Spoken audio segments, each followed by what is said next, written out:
So hello everyone. सो चाय के साथ क्या स्टैंडर्ड्स की चुस्की हो जाए? Let us revive SA 260 communication to those charged with governance. ठीक है, तो भाई सबसे पहला सवाल, क्या क्या मैटर्स हैं जो ऑडिटर दो स्टार्स विद गवर्नेंस को कम्युनिकेट करेगा?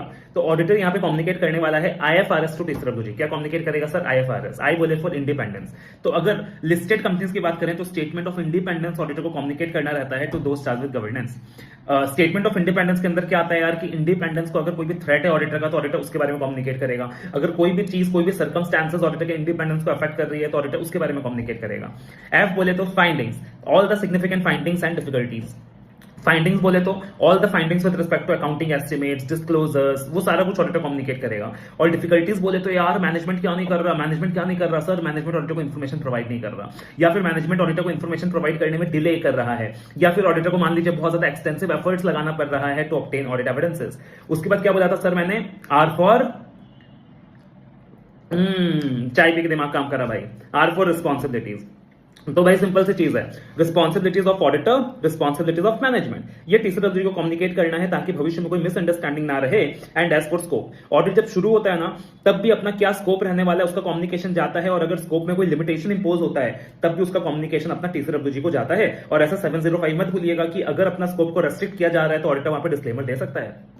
उसके अलावा ऐसे 701 का भी एक कोरिलेशन है जो ऐसे 260 के साथ बनता है कि out of the matters communicated to those charged with governance, जो मोस्ट सिग्निफिकेंट मैटर्स रहने वाले हैं ऑडिटर उसे केएएम में इंक्लूड करने वाला है एज पर हिज पीजे प्रोफेशनल जजमेंट।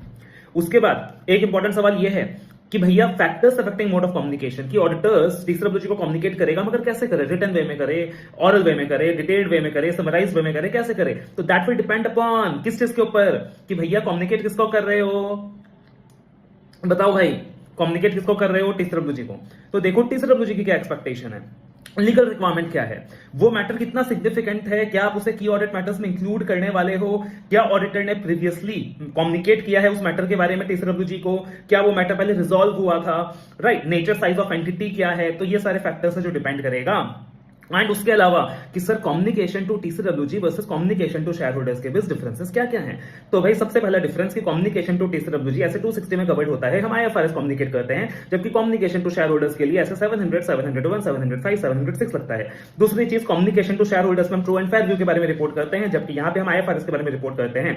और तीसरी चीज, कम्युनिकेशन टू टीसीडब्ल्यूजी एक इंटरनल रिपोर्ट होता है, जबकि कम्युनिकेशन टू शेयर होल्डर्स एक एक्सटर्नल रिपोर्ट होता है।